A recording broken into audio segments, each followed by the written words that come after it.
আমাদেরকে সবচেয়ে বেশি মোহাব্বত করেন আল্লাহ তাআলা।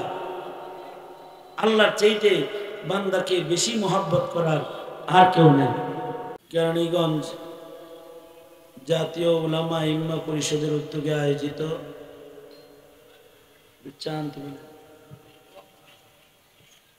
আয়োজিত মহতি সম্মেলনের মোহতারাম সদর, মোহতারাম সভাপতি, উপস্থিত হযরত বুজুর্গ উলামায়ে কেরাম, সম্মুখমানে সমবেত দিন প্রিয়, ইসলাম প্রিয়, দিনদার ইমানদার মুমিন মুসলমান ভাইরা, আল্লাহর দরবারে শুকর, আল্লাহ তাআলা দ্বীনি নসিহতের মজলিসে ওলামাদের সোহবতে জান্নাতের বাগানে বসার তৌফিক দান করেছেন। কালিমাতুশ শুকর, আলহামদুলিল্লাহ। আল্লাহর কালামে কিছু কিছু যুগল বর্ণনা আছে, জোড়া বর্ণনা, যে আল্লাহ তাআলা দুটি কথাকে একসাথে বলছে। এরকম যুগল বর্ণনা যেগুলো আছে, যেরকম এর একটা যুগল হলো যেখানে কোরআনে কারীমে নামাজের কথা আছে সেখানে যাকাতের কথা আছে, আকিমুস সালাহ ওয়া আতুজ যাকাত। কেন এই যুগল করলেন আল্লাহ তাআলা? মুফাসসিরিন তো অনেক কথা বলছেন, তার ভেতরে একটা কথা হলো ইবাদত দুই প্রকার। এক প্রকারের ইবাদত হলো ইবাদতে বদনী, আর এক প্রকারের ইবাদত হলো ইবাদতে মালি। বদনী ইবাদতের ভেতরে নামাজের গুরুত্ব সর্বোচ্চ, মালি ইবাদতের ভেতরে যাকাতের গুরুত্ব সর্বোচ্চ। দুইটাকে আল্লাহ একসাথে বলেছেন। তার মানে হলো বদনী ইবাদতও যেমন করো, মালি ইবাদতও করো। অনেকে আছে নামাজ পড়ে কিন্তু সাদাকা খায়রাত করে না, বখল তাদের ভেতরে আছে। এমনকি মালের যাকাতও দেয় না, নিজেও খায় না। এমন বখিল আছে, কাউকে খাওয়ায় না, নিজে খায় না। অবশ্য সে ইবাদত করে, নামাজ পড়ে, রোজা রাখে, জিকির আজকার করে, তিলাওয়াত করে, কিন্তু তার ভেতরে মালি ইবাদতের মানসিকতা নেই। বদনী ইবাদতের যেমন গুরুত্ব, মালি ইবাদতের এরকম গুরুত্ব। দুই ইবাদতের গুরুত্ব বোঝানোর জন্য দুইটাকে আল্লাহ তাআলা একসাথে বর্ণনা করেছে। আবার যেমন কোরআনে কারীমে আরেকটা জোড়া বর্ণনা, যেখানে আল্লাহ তাআলা আল্লাহর ইতাআত করতে বলেছেন, সেখানে নবীর ইতাআত করতে বলেছেন। আতিউল্লাহ ওয়া আতিউর রাসূল, আল্লাহর ইতাআত করো, নবীর ইতাআত করো। এই দুইটা জোড়া বর্ণনা। কারণ নবীর ইতাআত ছাড়া আল্লাহর ইতাআত হয় না। নামাজ পড়বে কেউ, নবীর তরিকায় পড়তে হবে, তাছাড়া তার নামাজ হবে না। নামাজের ওয়াক্ত নির্বাচন করবে, নবীর তরিকায় করতে হবে।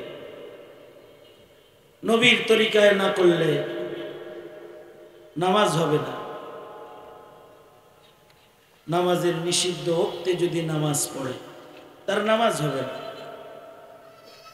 নফল আসরের পরে নাই নফল নামাজ, সে খেলাফে সুন্নাত আসরের পরে দাঁড়ায় দাঁড়ায় 20 রাকাত নফল পড়ছে, তার এই 20 রাকাতের দ্বারা কোনো সওয়াব সে পাবে না। কারণ নবীর তরিকায় আল্লাহর ইতাআত সে করেনি। পক্ষান্তরে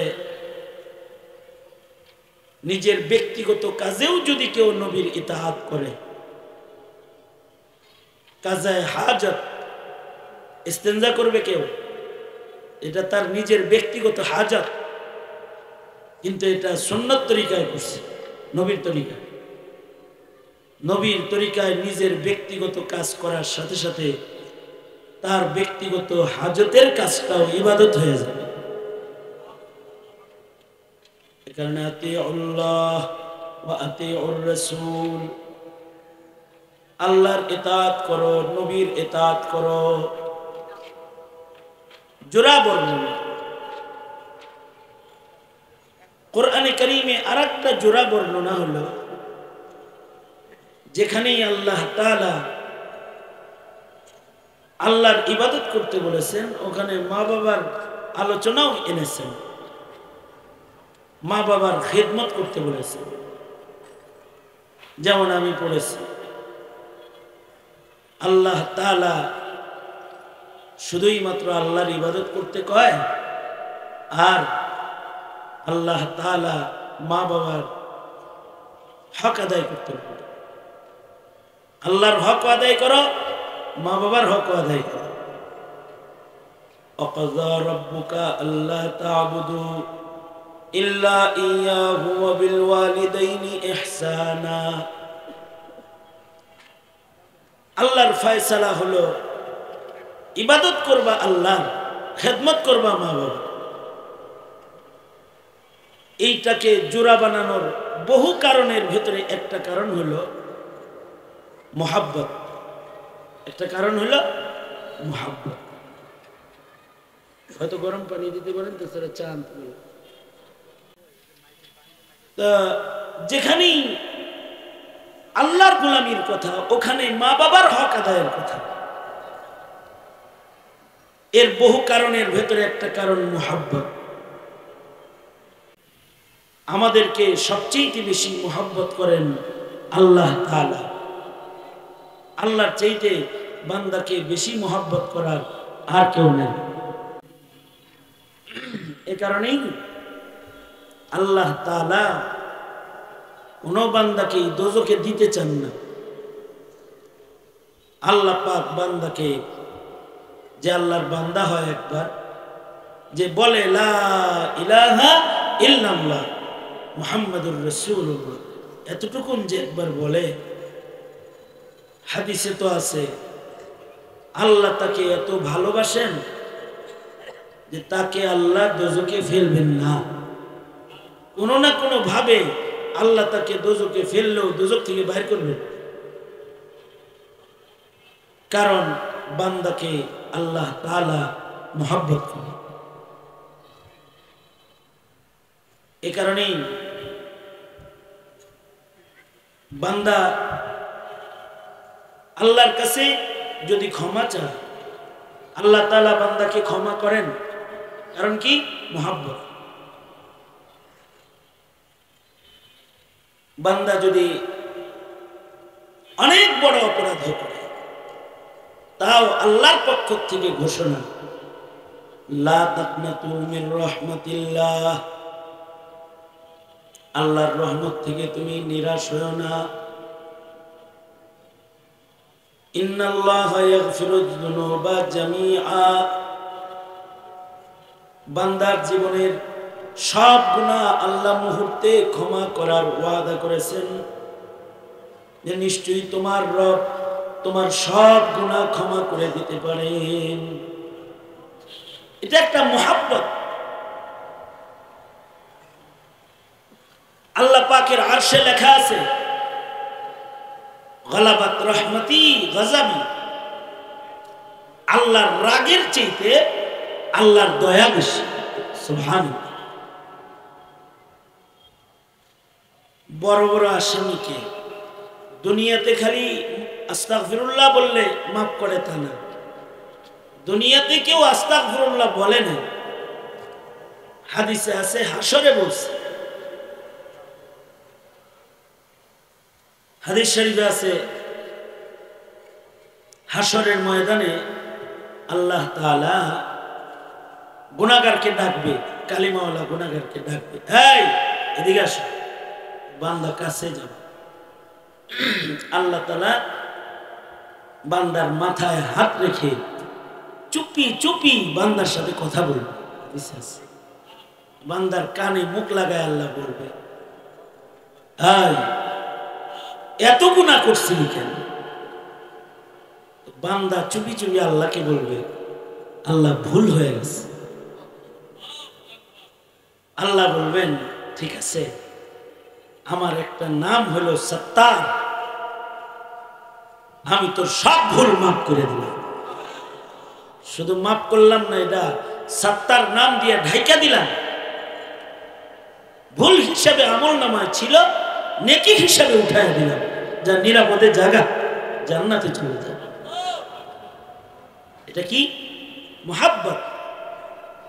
গালাবাত রহমতি গাজাবি। আল্লাহ পাকের মুহাব্বত বেশি। এ কারণে ওয়াজ মাহফিলে আসছেন যারা, এখানে বসছেন, অনেক গুনাহ আছে, আল্লাহর মায়া বেশি। ফিরিস্তাদেরকে সাক্ষী রেখে আল্লাহ বলতেছেন, এদের সবাইকে আমি মাফ করে দিলাম। কেন? মুহাব্বত। এই কারণেই বুখারী শরীফে আছে, 100 খুনের আসামি আল্লাহর কাছে মাফ চাওয়ার লেগে রওনা দিছে, আল্লাহ তাকেও মাফ করে দিছে। কারণ কি? মুহাব্বত। বিড়ালের বাচ্চাকে লেপের নিচে জায়গা দিছে, বাস মাফ করে দিছে।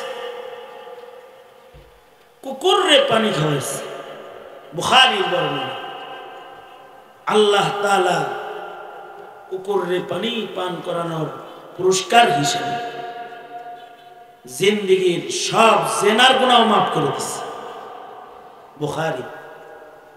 কারণ কি? মুহাব্বত। এ কারণে বান্দার গুনাহ যত বড়ই হয়, তারপরেও বান্দা মাফ পায়। কারণ আল্লাহর মুহাব্বতের চাইতে বেশি মুহাব্বত বান্দাকে আর কেউ করে না। এ কারণে কোরআনে কারীমে আল্লাহ তাআলা বলেন, আমার মুহাব্বতটা নেওয়ার লাগা অবতাগু ইলাইহিল ওয়াসিলা, তুমি ওসিলা বানাও, যেন আমি তোমাকে আমার ভালোবাসাটা দিয়ে দিতে পারি। ওসিলা তৈরি করো।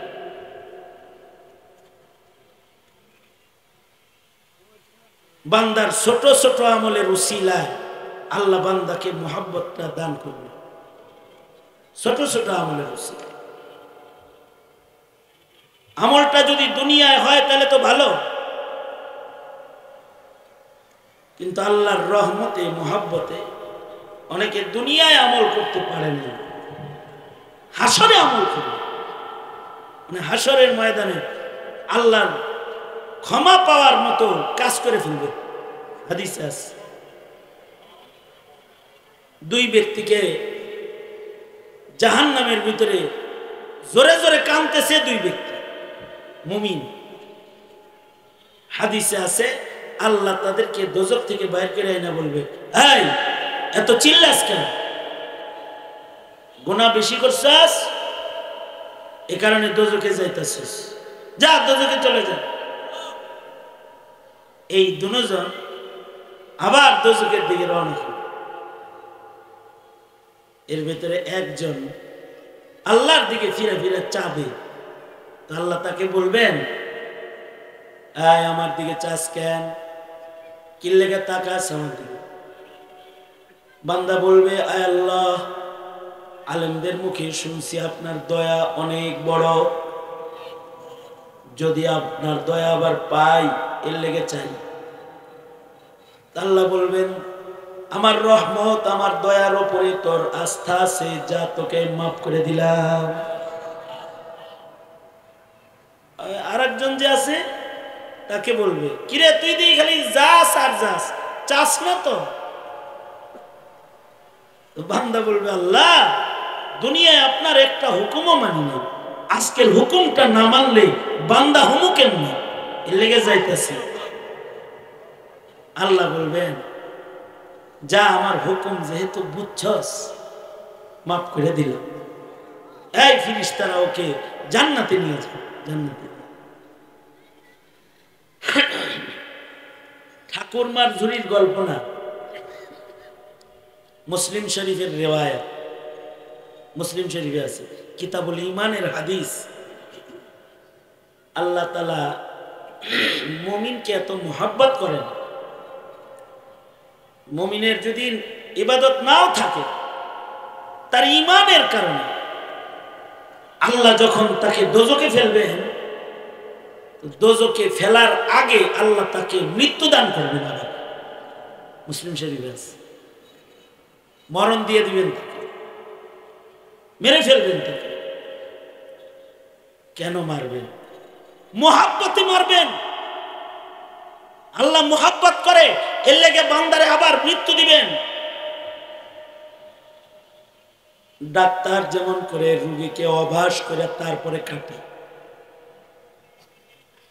ডাক্তার হাড্ডি কাটবে, রোগীরে ইনজেকশন দিয়ে অভ্যাস করে নেয়, তারপরে হাড্ডি কেটে ফেলে, রোগী টের পায় না যে আমার হাড্ডি কাটা গেছে। ওপেন হার্ট সার্জারি হবে তো তাকে অজ্ঞান করে তারপরে কাটতে থাকে। পায়ের রগ, হাতের রগ কাইটা কাইটা নিয়ে তার বুকে লাগাইতে থাকে, পিঠের চামড়া কেটে এনে পায়ে লাগাইতে থাকে। এক জায়গার চামড়া আর এক জায়গায় লাগায়, বান্দার উপরে একটা কিয়ামত হয়ে যায়। কিন্তু বান্দা নিজে জানে না যে এত কিছু হয়েছে। বান্দা যখন হুশ আসে তখন দেখে যে আমার উপরে অনেক কিছু হয়েছে।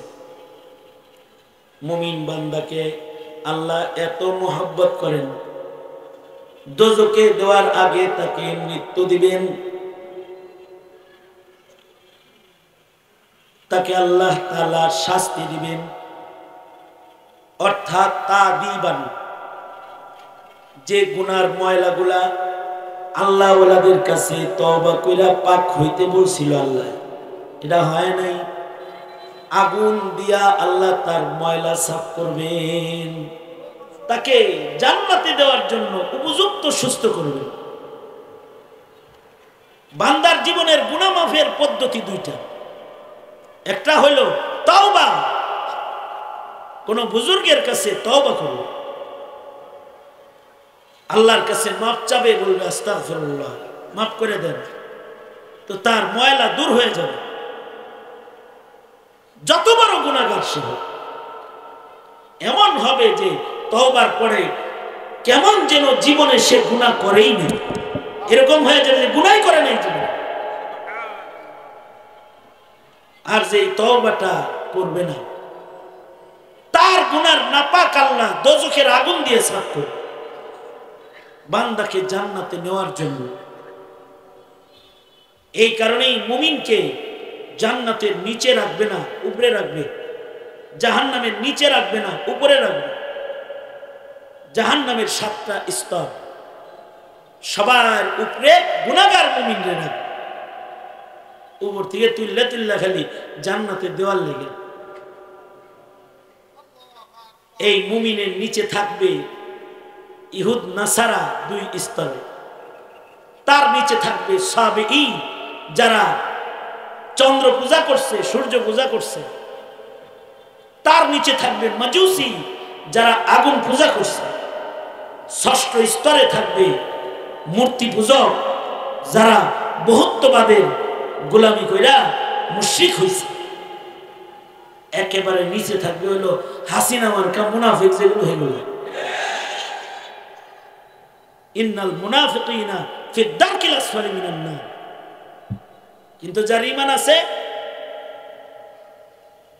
যার ঈমান আছে, তাকে রাখবে দোজখের একেবারে উপরের অংশে, তাও মাইরা দোজখে শোয়া রাখবে, মরণ দিয়ে শোয়া রাখবে। বান্দার উপরে কিয়ামত হয়ে যাবে, চামড়া পুড়ে কয়লা হয়ে যাবে। বান্দার গুনার শাস্তি দেওয়া যখন শেষ হবে, আল্লাহ তাআলা বান্দাটাকে এবার বাইর করে জীবিত করবে। জীবিত করার পরে বান্দা দেখবে তার বেহাল অবস্থা হয়ে গেছে, তার উপরে আযাব হয়েছে। অপারেশনের পরে হুশ আসার পরে যে কষ্টটা, এই কষ্টটা অপারেশনের চেয়ে বেশি। আগুন থেকে পোড়ায়া যখন উঠাইছে তখন কষ্ট আরো বেশি। বান্দারে এটা বোঝানোর জন্য তোর উপরে কিন্তু অনেক কিছু হয়েছে, এটা তোর পাপের কারণে হয়েছে। হাদিসে আছে, নহরে হায়াতের পানি দিয়া আল্লাহ তাআলা পুরা বান্দাটাকে গোসল করাবে।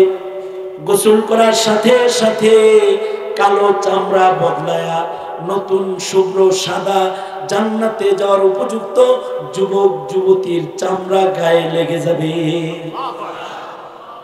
এইবার আল্লাহ তাকে বলবে, যাও এবার আমার বন্ধু হয়ে গেছে, জান্নাতে যাও। মুহতারাম হাজিরিন, মনে মনে ভাবতে পারেন, হুজুর যাই হোক যা মতো তাইলে আর নামাজ পড়ার দরকার নেই। মনে মনে ভাবতে পারেন, যাইবেন তো। যারা ইবাদতবিহীন মানুষ হয় এদের ঈমান নষ্ট হওয়ার খতরা নয়।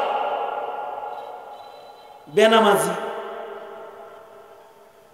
বেরোজাদার, রোজা করে না, নামাজ পড়ে না, ফরজ হজ আদায় করে না, যাকাত দেয় না, সাদাকা খায়রাত করে না, তার ভয় আছে যে কোনো সময় তার ঈমান নষ্ট হইতে পারে। বিষয়টা এমন, সরকারের আইন যে মানে না, যে কোনো সময় তার চাকরি যাইতে পারে, হঠাৎ চিঠি আসবে বাদ। যে বেঈমান, যে ইবাদত ছাড়া মুমিন, যে কোনো সময় তার ইমানদারির চাকরিটা চলে যেতে পারে। আল্লাহ নারাজ হয়ে যদি নিয়ে নেয়, আর যদি বেঈমান হয়ে কবরে যায় তাহলে খাতরা আছে, মৃত্যুর সময় খাতরা। আর যদি কেউ ইবাদত করে আর মুসলিম থাকে, তার মরণের সময় আরাম, তার ঈমান নিশ্চিত কবরে নেওয়ার সুযোগ আছে। যদি কেউ ইবাদত হয়, আল্লাহ ওয়াদা করতেছে ইবাদত করলে আল্লাহ পাহারা দিয়ে জান্নাতে পৌঁছায় দিবে। আল্লাহু আকবার কবিরা, মরণটাও সুন্দর হবে।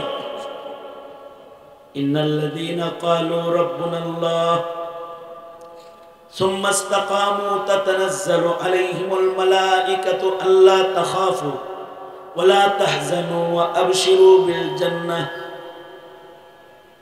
যারা কালিমা পড়লো, বলল লা ইলাহা ইল্লাল্লাহ, আবার কালিমার হক আদায় করলো, ইস্তেকামতের সাথে ইবাদত করে, তাদের ভয় নাই। মরার আগেই তাদের আল্লাহর পক্ষ থেকে ডেকে ডেকে বলা হবে, এই বান্দা ভয় নাই, লা তাখাফু ওয়া লা তাহজানু ওয়া আবশিরু বিল জান্নাহ। তুমি ইবাদত করছিলে, জান্নাতের সুখবর লও, সুসংবাদ গ্রহণ করো জান্নাতে। আল্লাহ তাকে মরার আগেই জান্নাতের সুসংবাদ দিবে।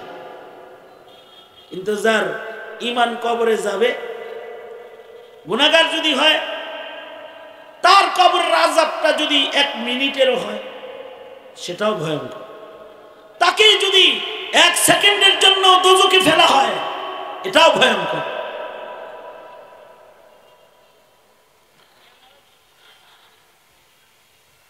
শাহ আব্দুল আজিজ মুহাদ্দিসে দেহলভী রহমতুল্লাহ আলাইহি আমলে এক ভিক্ষু ভিক্ষা করতে যাইতেছে না 5 দিন। তারে যারা ভিক্ষা দেয় তাদের ভিতরে একজন 5 দিনের টাকা জমা হয়ে রয়েছে, ভিক্ষু খায় না, হয়ে গেছে ভিক্ষুকের ভাই, এই 5 দিন ধরে টাকা রাহি আহস না করে যায়, দেখে অসুস্থ, টাকা দিছে, নে জমা করে রাখছিলাম, তুই নিয়ে আইতি, আজকে দিয়া গেলাম। জন কইছে দিয়া গেলাম, হযরত থানবী বলেন এই ভিক্ষুকে এই লোকের হাত ধরছে, হাত ধরে কয়, এই পৃথিবীতে আমার রক্তের কোনো আপনজন নাই যে দরদ করে লাশটা কবরে নামাই আদর করে। 5 দিনের ভিক্ষার টাকা বাড়ি দিতে আইছ, বোঝা যায় তুমি আমাকে আদর করো, তাই আমার কাছে ওয়াদা করো, মরে গেলে তোমার এই দরদের হাতটা দিয়ে আমার কবরে নামাইবা। দরদের হাতে কবরে নামলেও আল্লাহর দরদ পাওয়ার সম্ভাবনা থেকে যায়, কারণ লোকে যারে ভালো কয় ভালোবাসে, আল্লাহ তারে ভালোবাসে। এখানে দেখেন না, বুজুর্গ যদি মরে যায় তারে কবরে নামানোর সময় মানুষ পাগল হয়ে যায়। চরমনার আল্লাহর কুতুব যেদিন মারা গেছে, এদিন মানুষ কবরে নামানোর সময় পাগল হয়ে গেছে। উজানির পীর সাহেব মরহুম রহমতুল্লাহ আলাইহি মারা গেছে, মানুষ কবরে নামানোর সময় পাগল হয়ে গেছে। মুফতি আমিনী রহমতুল্লাহ আলাইহিকে কবরে নামানোর সময় মানুষ পাগল হয়ে গেছে। দরদ শেখুল হাদিস আল্লামা আজিজুল হক কবরে নামানোর সময় মানুষ পাগল হয়ে গেছে। শেখুল ইসলামকে কবরে নামানোর সময় মানুষ পাগল হয়ে গেছে। কইতেছে কমাস কম একটা আদরের হাত আমার লাশ কবরে নামান। ঠিক আছে, নাও, মরে গেছে, ওরা খবর দিছে, আইছে, নিজে গোসল দিছে, কবরে নামাইছে। কবর দেওয়ার সময় সরকারি কাগজ একটা কবরে পড়ে গেছে, খবর নেই, উঠে আসছে, পকেটে কাগজ নেই। এলাকার আলেমদেরকে বলে কাগজ কবরে পড়ছে, উঠাবো কেমনি? একটু ফাঁকা করে উঠাও, যদি কবরে পড়ে থাকে। একটু বাস সরায় ছিদ্র করছে আর লাইট মারছে, আর দেখে কাগজকে যেন যত্ন কইরা কাফনের উপরে রেখে দিছে। ফিরিস্তা আইছিল, হিসাব নিকাশ যারা রয়েছে, কাগজটা এনে রেখে দিছে। এই লোক কাগজ উঠানোর জন্য হাত কবরের ভিতরে ঢুকেছে। হাতটা যখন বাইর করতেছে কাগজ নিয়ে, বাঁশের সাথে আচর লাইগা আঙ্গুল ছিলে গেছে। এটা বছর চলে যায় আর ভালো হয় না। এলাকার লোকেরা কয়, মুহাদ্দিসে দেহলভির মতো বুজুর্গ বাচ্চা থাকতে তুমি কষ্ট করো, আব্দুল আজিজ মুহাদ্দিসে দেহলভির কাছে যাও গা, মোমাইরা দিব, দোয়া করে দিব, ভালো হয়ে যাবে। তো এই লোক আব্দুল আজিজ মুহাদ্দিসে দেহলভির কাছে গেছে, জায়গা হযরত বছর হয়ে যায়, ভালো হয় না। কিসের গা? কবরের বাঁশের ছালির আঁচড় লাগছে। আব্দুল আজিজ মুহাদ্দিসে দেহলভি বলে, এটা ভালো হবে না মরার আগে, কারণ এই মাইয়িতের কবরে এক মুহূর্তের একটা আযাব হইছে, এই আযাবের আসরটা বাঁশে লাগছে, বাঁশের থেকে হাতে লাগছে, ঔষধে কাজ হবে না, ভালো হবে না, বাচ্চা হবে। হাত পানিতে যখন দিয়ে রাখে আরাম লাগে, পানির বাইরে আনলেই জ্বালা পোড়া করে। লোকটা এবার চিল্লায় কান্দা শুরু করছে। কি কয়ে কান্দে? আল্লাহরে কয়, আল্লাহ, যে কবরে এক মুহূর্তের আযাব হইছে, ওই কবরের বাঁশের আঁচড়ের যন্ত্রণা যদি এত হয়, তাহলে দোজকের যন্ত্রণা না জানি কত। ওগো আল্লাহ, তুমি আমারে মাফ করে দাও, আমি দোজক সইতে পারবো না। হাউমাউ করে কাঁদতেছে। মুহাদ্দিসে দেহলভি তার চোখের পানি যখন ঝর্ণার মতো পড়তেছে, হাত দিয়ে টান্দা আইনা শিলা জায়গায় লাগাই দিছে, আর ভালো হয়ে গেছে। আব্দুল আজিজ মুহাদ্দিসে দেহলভি বলে, এই ছাত্ররা, এই লোকের সুস্থতা আমার কারামত না, এটা ওর চোখের পানির কারামত। বান্দার চোখের পানি ও তওবা এত দাম, এটা কবরের আযাবের আসর খালি মিটায় না, দোজক মিটায় ফেলায়। কেউ যদি দুনিয়াতে তওবা করে, তার দোজকের আগুন আল্লাহ মাফ করে দেয়। এ কারণে আল্লাহ বলে, ওয়ালিয়াবকু কাসীরা। এ কারণে আল্লাহ ওয়ালাদের মাহফিলে গেলে কান্দার নিয়ত করে যাওয়া। আল্লাহ তাআলা কান্নার মাধ্যমে বান্দার গুনাহ মাফ। যদি কেউ তওবা করে কান্দা কাইটা গুনাহ মাফ না করায়, তাকে দোজকের আগুনে দিয়ে তাদিবান তার গুনাহ ঝরায়। বাঁশের ছালির আসর যদি এত যন্ত্রণার হয়, দোজক কত যন্ত্রণা। দোজক তো আমগর বাড়ির চুলা না, দোজক আল্লাহর বানানো। দোজকের ভয়ঙ্কর আগুনের গর্জন, ওটা যদি ইনসো জিন শুনতো, কেউ একটা গুনাহ করার সাহস পেত না। সুতরাং আল্লাহ যে বান্দাকে মোহাব্বত করে, এইটার কদর বান্দাকে করতে কয় ইবাদতের মাধ্যমে। আর দুনিয়ার ভেতরে একজন মোহাব্বত করে মা বাবা, তার মোহাব্বতের কদর করতে কয় খেদমতের মাধ্যমে। মোহাব্বতের কারণে এই দুইটাকে জোড়া বানাইছে আল্লাহ কোরআন। মুহতারাম হাজিরিন, সুতরাং যা বললাম এই মোহাব্বতের হক আদায় করব ইনশাআল্লাহ। বলেন, জোরে বলেন ইনশাআল্লাহ। ইবাদত করব, আল্লাহ তৌফিক দান করুন। আমিন বলেন। আসসালামু আলাইকুম ওয়া রাহমাতুল্লাহ।